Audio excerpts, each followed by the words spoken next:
All right, you bastards, strap yourselves in for another deep dive. We're going after Paul McCartney, his 2013 album New. New. Yeah, New, I know.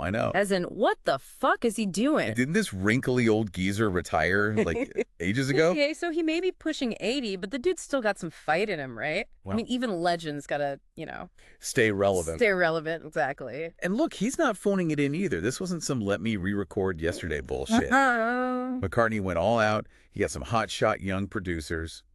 Mark Ronson, Oh, yeah. Ethan Johns, Paul Epworth, even roped in Giles Martin. Yeah. You know, George Martin's son. Yeah, that's right. Bringing in these younger guys, that was ballsy. Each one's got their own thing, Like, Ronson almost bailed on the whole thing because he was busy with his goddamn wedding. Imagine being that self-absorbed. Yeah. You almost blow off working with a fucking Beatle. I know. What an asshat. Hmm. So, did this experiment actually work? Did McCartney pull a Benjamin Button on us? Did he make something fresh? Or is this just more grandpa No. rock? Well, the recording, just the process itself is wild. So McCartney, he'd planned to do these trial runs with each producer, then pick the best fit. But he liked them all so much, they all ended up on the album. Couldn't make a goddamn decision. Classic Mucka. Well, I think it shows how much each of them brought to the table creatively. Yeah.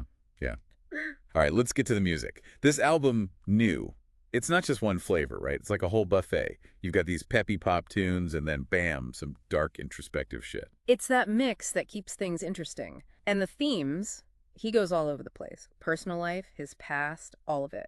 Stuff about the Beatles, songs inspired by Nancy, his wife. So, like, On My Way to Work and Early Days, give us a peek into, like, pre-fame McCartney, and then stuff like New and Alligator. That's all lovey-dovey Nancy stuff. Yeah. And that's where it gets really interesting. Even in the love songs, there's this melancholy, the shadow. Like, he can't fully escape the past, even when he's trying to be all happy. You think he's still hung up on the Beatles breakup? Still pissed at Yoko? It's definitely in there, but it's never, like, explicitly said. Well, this is the guy who wrote Hey Jude Yeah. after Lennon ditched his wife for Yoko, right? So, clearly, the man knows a thing or two about heartbreak and fucked up relationships. One track that's really raw, you feel it deep, is Early Days. It's like McCartney's facing all the crap, all the bullshit that's built up around the Beatles. Early Days is heavy, man. Not just some trip down memory lane, Yeah.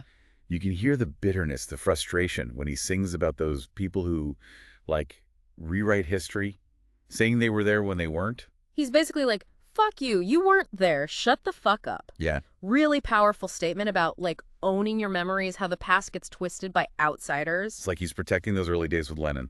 Those memories are sacred. He won't let anyone fuck with them. Absolutely. And the music itself, the way it's played, adds to that intensity. Driving guitars, drums pounding. It's almost claustrophobic. Like you're trapped in McCartney's head, feeling everything he felt. Exactly. Then, total mood swing. You get a track like Queenie Eye. Pure McCartney whimsy, right? Yeah. Like a schoolyard chant. But it's psychedelic pop. It's fun, man. Get you moving. And the title comes from a game he played as a kid in Liverpool. See, even in his later stuff, he's drawing from his childhood. It's always there, shaping him in weird ways. Don't forget Appreciate, though. That takes a completely different turn. It's almost electronic, not your typical McCartney sound. Appreciate is definitely the most experimental on the whole album. He uses all these, like, weird production tricks, layering vocals, synths that are all distorted. It's trippy. Dude took a hit of acid and started messing with synthesizers. Well, maybe not that extreme, but it shows he's willing to push boundaries. Even at his age, he's not afraid to experiment. So where does this album, New, where does it fit in with all his other stuff? There's no Band on the Run. It didn't sound like Tug of War, but it's still pretty good. It's solid, man. Shows his range. He's not just doing the same old shit. He's trying new things, being creative. But is it really him reinventing himself? Or just a victory lap? Like, is he trying to actually evolve or just giving the fans what they want? That's the million-dollar question, right? And I think the answer is, it's a bit of both. It's not like he's some avant-garde electronic music producer now, right? Right. But there are definitely times when you can hear him breaking free from his own legacy. He's working with younger artists, using new sounds, new techniques, going deeper with the themes, more personal stuff. Maybe not a complete makeover, but it's a step forward. The kid just churned out another album of cheesy love songs, but he didn't. He's still hungry, still looking for something new and exciting. And that's what makes him so interesting. Even after all this time, he's pushing himself, pushing the limits. So final verdict. New.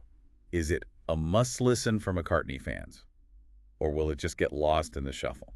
Definitely worth checking out, especially for fans who want to see how he's changing, evolving later in his career. Okay, but for the casual listener, someone who just knows, hey, Jude, yesterday, will it blow their minds? Maybe not their cup of tea, but there are some tracks that could appeal to a wider audience. Like what? Give us some examples. Well, New is a great example of his pop songwriting. It's catchy as hell, impossible not to tap your feet to. Oh yeah, that one's a total earworm. And then there's Alligator, darker, broodier, but still super catchy. That's my personal favorite, dude. Raw energy grabs you by the balls. And lyrically, pretty interesting. He uses the alligator to talk about desire, longing, the darker side of human nature, you know? It's like he's saying we all have these primal urges just under the surface, waiting to bite us in the ass. Not a bad interpretation. And how about On My Way to Work? It's chill, but still a good song. It's McCartney at his best. Simple but profound. A song about everyday life, but it also touches on hope, resilience, finding meaning in the ordinary, you know? Like he's saying even the mundane stuff can be beautiful if you look at it the right way. Exactly. That's what makes him special. He takes the ordinary and makes it extraordinary. So if you want an album that will make you think, challenge you, inspire you, New is worth a listen. It shows he's still creative, still pushing himself. He's not just some relic from the past. He's a legend who's still making music that matters. And that's something to celebrate. Damn right. So there you have it, folks. Our deep dive into Paul McCartney's New. We covered it all. The good, the bad, the ugly. We tore apart the lyrics, analyzed the music, tried to figure out what makes this crazy old bastard tick. It's been quite a journey. Now it's your turn. Go listen to the album, tell us what you think, hit us up on social media, send us an email, leave a comment on our website. We want to hear your thoughts, even if you think we're full of shit. Back for round 3, you degenerates. Yeah. Deep dive into McCartney's New, still going strong. Got those thinking caps on. We're about to get all philosophical and shit. Yeah, for real. We've talked about the music, the lyrics, him working with those young guys. But there's this thing, this undercurrent, you know? The sadness that keeps popping up. Yeah, like even when he's singing about being all lovey-dovey, there's this darkness behind it. Can't escape the past, maybe. Especially in early days, when he's talking about John, the Beatles starting out, you feel it, right? That fierce need to protect those memories. Like, don't fuck with my past. Fuck off. You weren't there. That's what it feels like. Old man shaking his fist. It's about owning your memories, right? Mm-hmm. The past can get messed up by what other people say. We all have things we want to keep safe, keep pure. But is it more than that? Early days, it's not just about the Beatles' legacy, right? There's this sadness, this loss, deeper than just protecting the past. Absolutely. He's mourning something, the innocence of that time, that pure creative energy before the fame, before the bullshit. And let's be real, the Beatles breakup, that was a shit show.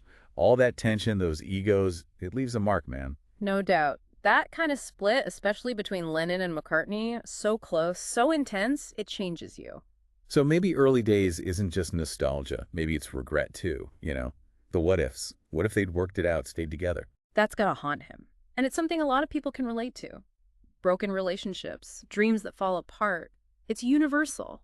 It's that feeling of loss that makes early days more than just a personal story. It's something we've all felt, you know? Exactly. And that's what makes McCartney so good.